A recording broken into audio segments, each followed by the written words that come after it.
मत्ती अध्याय 10। फिर उसने अपने 12 चेलों को पास बुलाकर उन्हें अशुद्ध आत्माओं पर अधिकार दिया कि उन्हें निकाले और सब प्रकार की बीमारियों और सब प्रकार की दुर्बलताओं को दूर करें। और 12 प्रेरितों के नाम ये हैं। पहला, शमौन जो पतरस कहलाता है, और उसका भाई अंद्रियास, जब्दी का पुत्र याकूब और उसका भाई यूहन्ना, फिलिपुस और बरतुल्मै, तोमा और महसूल लेने वाला मत्ती, हलफै का पुत्र याकूब और तद्दै, शमौन कानानी और यहूदा इस्करियोती जिसने उसे पकड़वा भी दिया। इन 12 को यीशु ने यह आज्ञा देकर भेजा कि अन्य जातियों की ओर न जाना और सामरियों के किसी नगर में प्रवेश न करना, परंतु इज़राइल के घराने ही की खोई हुई भेड़ों के पास जाना और चलते चलते प्रचार कर कहो कि स्वर्ग का राज्य निकट आ गया है।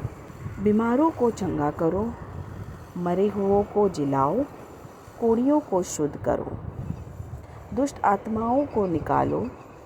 तुमने सेत मेत पाया है, सेत मेत दो।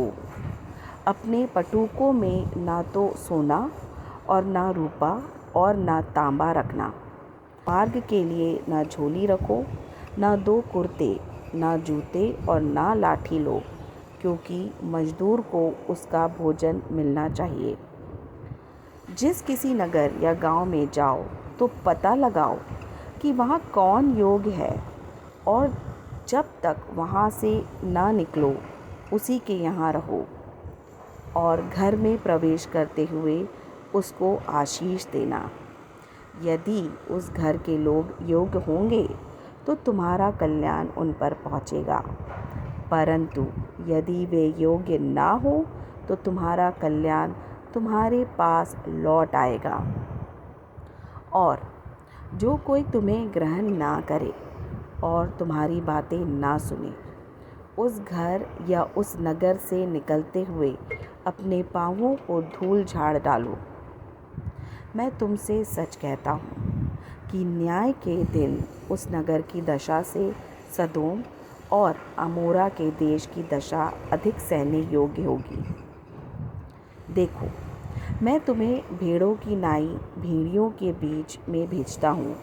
सो सांपों की नाई बुद्धिमान और कबूतरों की नाई भोले बनो, परंतु लोगों से सावधान रहो, क्योंकि वे तुम्हें महासभाओं में सौंपेंगे और अपनी पंचायत में तुम्हें कोड़े मारेंगे।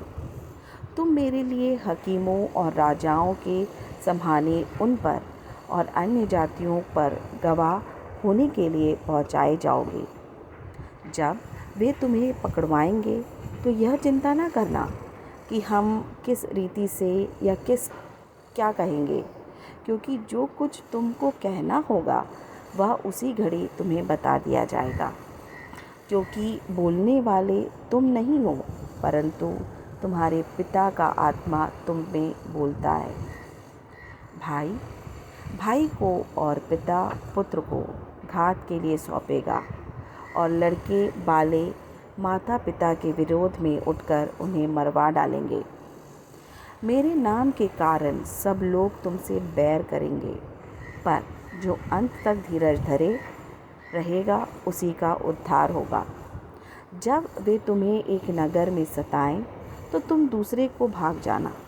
मैं तुमसे सच कहता हूँ, तुम इज़राइल के सब नगरों में न फिर चुकोगे कि मनुष्य का पुत्र आ जाएगा। चेला अपने गुरु से बड़ा नहीं, और न दास अपने स्वामी से।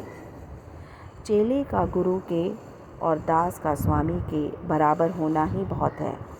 जब उन्होंने घर के स्वामी का शैतान कहा तो उसके घर वालों को क्यों ना कहेंगे। सो उनसे मत डरना, क्योंकि कुछ ढपा नहीं जो खोला ना जाएगा, और न कुछ छिपा है जो जाना ना जाएगा।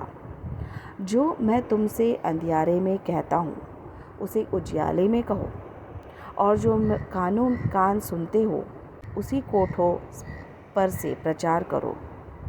जो शरीर को घात करते हैं पर आत्मा को घात नहीं कर सकते, उनसे मत डरना, पर उसी से डरो जो आत्मा और शरीर दोनों को नरक में नाश कर सकता है।